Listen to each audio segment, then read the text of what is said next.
Thelma, that beer goes through you, doesn't it? Hey, Thelma, come and have a look. At this chap across the road. Number 27. He's sitting up in bed drinking champagne. Cheeky devil. He's got a bird with him. Oh, she's funny. Oh, she's big. You don't get many of them to a pound, I'll bet. She's lovely. Oh, she's taking her coat off. She's got a nightdress on underneath. Oh, be prepared, eh, Thelma? It's a red one, the same colour as that one I bought you for Christmas. Thelma! Come back, Thelma! Come!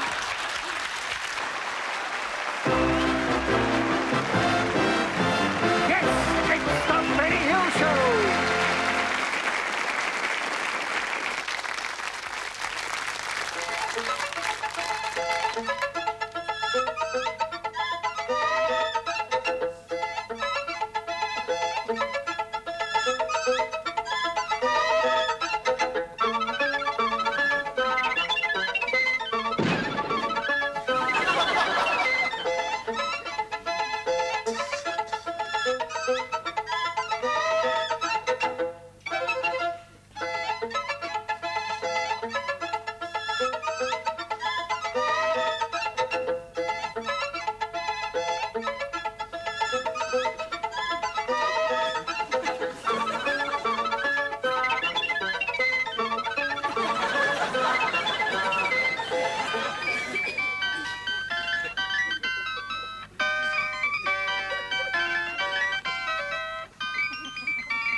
ladies and gentlemen, for some more of those awful moments of television when things don't go quite...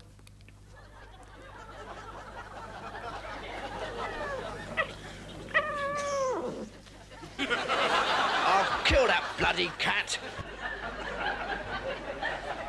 I'd reached the age of 14 and I hadn't started courting, and my mum was getting worried about me. She says, Dad, it's time you told him all about the birds and bees. He says, the birds and bees, and he sat me on his knee. He says, now, remember Uncle Joe at that picnic a while ago where we went off into the woods with Auntie Pat? And how I chased old Riley's daughter, and what happened when I caught her? I said, yeah. He said, well, birds and bees does that. Dad works very hard indeed. Well, he got 10 kids to feed. Well, 10 and 7 nights to be precise. And we all wear hand-me-downs. And as I am the youngest and the others are all girls, it ain't very nice. Dad says, it's time that you got wed. I says, I'd rather drop down dead. He says, now, how about old Maud from Itley Down? I says, Maud, not bloody likely. She'd been had by all the chaps in Itley. He said, well, Itley's really quite a little town. He says, you've got to get a wife. You can't go on enjoying life, or folks will think you're strange and start to frown. I says to him, now, look, why should I buy a book when there's a thriving lending library in the town? One day I found a friend. It was up by Badger's End. Little pigeon fell down at my feet. His feathers was flecked with red, and at first I thought he's dead, and then I knelt and I felt his little heart still beat. I cupped him in my hands and I ran home to my mam, and she said, son, I'm as proud of you as I can be. You're thoughtful and you're kind and you've got a gentle mind, and that'll do a treat for your old father's tea. I says, you shall not touch my bird. And without another word, I took him in my room and I shut the door, and then I bathed him and I warmed him and I nursed him back to health, because you see, I'd never really had a friend before. I taught him little tricks, like playing dead and picking up sticks, and the village girls, they brought birdseed every day. Dad, you can't come in, I chat, or my birdie will fly out. But of course, I let the village girls all stay. Oh, there was Mabel from the stable and Mary from the dairy. We had a visit from our beauty queen. And that great big Betty Mavery. And she got her own aviary.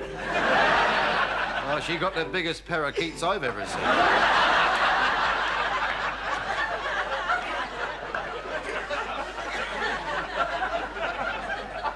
Dad says you ought to let him go. The mum, she says, oh, no, you just want to get some shooting practice in. But the vicar says, my son, it really isn't done, and to lock up a wild thing, well, that's a sin. One morning, when it was all still, I took him up to Badger's Hill.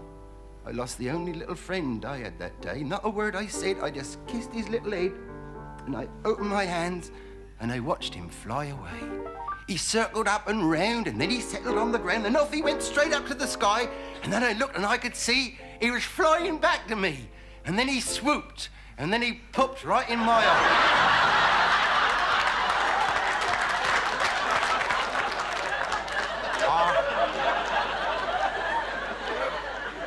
I thought, that's bloody rude.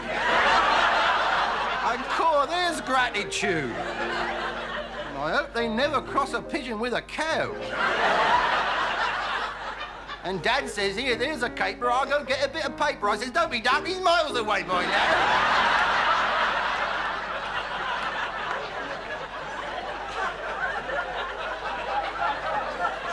Dad says, I know you lost a friend, but it's really not the end. You'll be married and have your family of your own quite soon. Well, I never said a word. But you see, that little bird had lured 18 little ravers up to my room. So if anyone's got a spare cockatoo or an old crow they don't want, I'd be very much obliged, because, you know, I can put them to good use. Here at the Assembly Rooms in Loganbury, it's time for the main bout of the evening between 2-Ton Grudge and Big Ben from Balham.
Ooh, ooh. Did you have a nice Christmas, Tom? Great Christmas. You look like you got a bit of hangover, mate. I have, Ooh, ooh.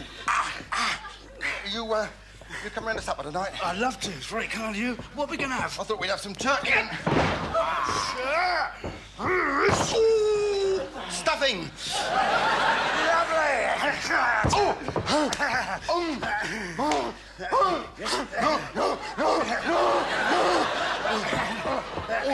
You should see our Christmas tree, Tom. It's lovely, yeah? It's all hung with fairy lights. Here, look at that one in blue down there. Cool. That bird, I wouldn't half like to... Take her out. Do you want me to throw you at her? No, I might see something better, who knows? All right.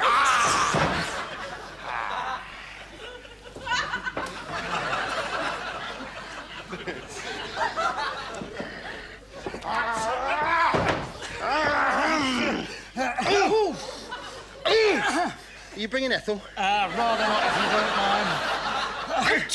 Has she been upsetting you again, Tom? Yes, she has. You know your trouble, don't you? No. Well, you're too soft. Hearted. She's making my life a misery, Ben. Oh, yeah. Oh, God! Oh. I don't know what's come over you, Tom.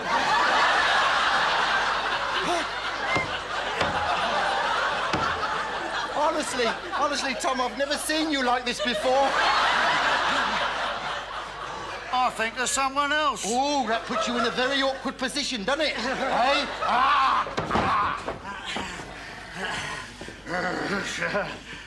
You know your trouble, don't you? No. You're too easily hurt. It's your trouble, mate. You've got to get yourself straightened out. She's making me a nervous wreck. Yeah.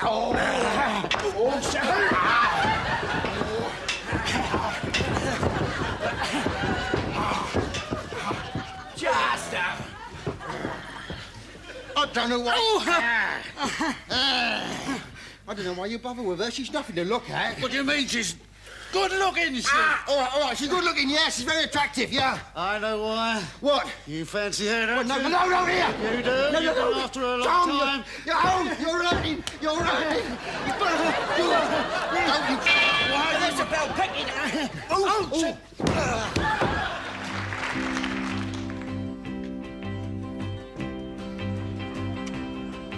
We passed each other in the street today. The memories came back. Like the first time that you came to lunch at my poor old mammy's shack. She said, now tell me, can you guess what's for lunch today, my son? Well, I knew it was roly-poly pudding, 'cause she only had one stocking on. But those golden days are over, they're in the long gone by. Nevermore will they return, no matter how we try. I went swimming in my birthday suit in the pond down by the weir. I saw you there, I said, go away. But I pretended not to hear. I said, if you don't go, I'll stay in the water till it gets dark.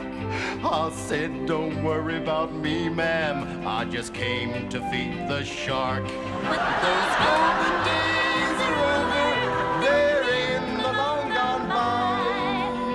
Nevermore will they return, no matter how we try. But it was just this morning that I again saw you. But I was with my husband and several children too. As I passed you in the street, oh, I smiled, for I could see what a big, fat, ugly crow you turned out to be. But those golden days are over, they're in the long gone by. Nevermore will they return, no matter how we try.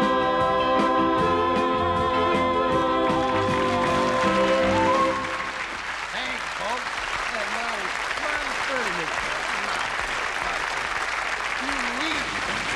Good very much. Ladies and gentlemen, you may remember in the last series we showed you some of those moments on television when things, you know, go wrong. I would like to add this in no way reflects upon the technicians here at Thames Television, who have at all times done their very, very best and shown an efficiency which is quite remarkable in the field of entertainment.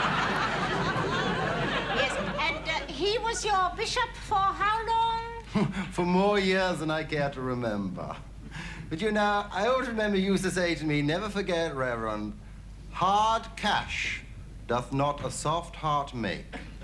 And you know, I never forgot that. Thank you, Reverend Feltry.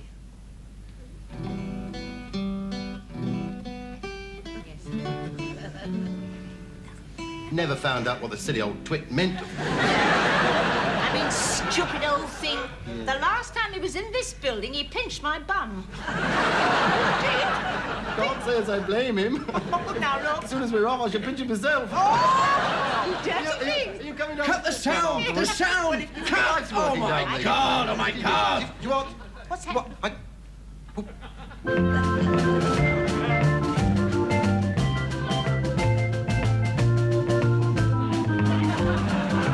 it!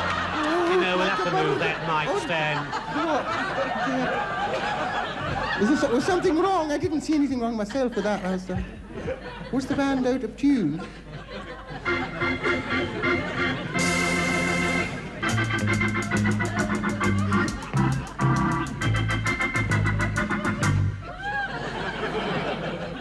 Have you got any steps? Could you get the steps, John? John? But there's no steps here.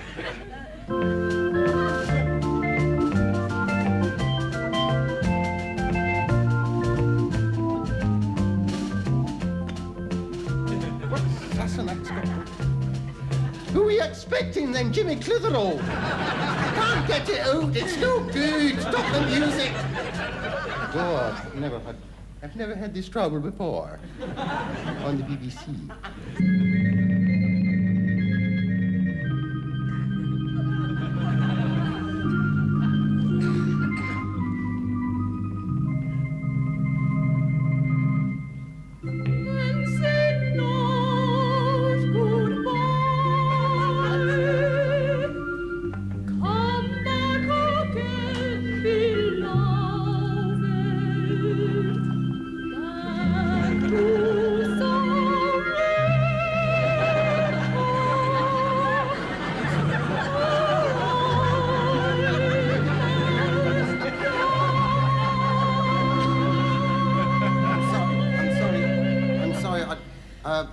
I'm sorry about that, John. No, I thought you were going to pull it. You didn't pull it.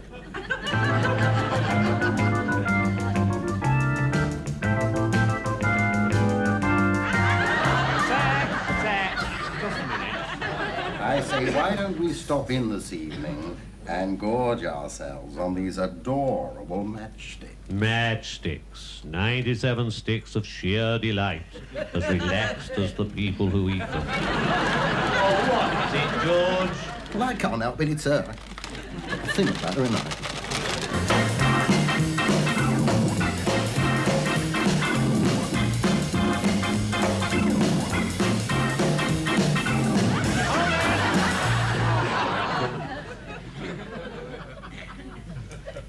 But soft, my love is here. My goddess there doth sit. Oh, that sweet face. Oh, those gentle arms in whose enfolding I would die 1,000 deaths. But soft, she speaks. Forgotten your bloody lines, you silly cow! God's sake! Didn't I say get Charlotte Rapp?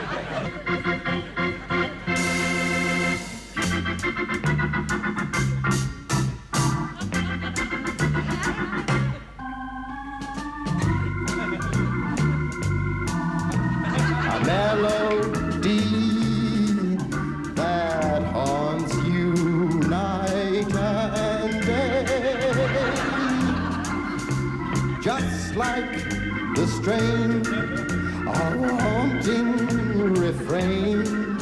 She'll set upon a marathon and run around your brain. You can't forget. She's in memory, my morning, night and noon. She will leave you and come back again. A pretty girl is just a pretty cute. A pretty girl is like a melody that calls you night and day, just like the string. Sorry, John. Can we do it again, John? This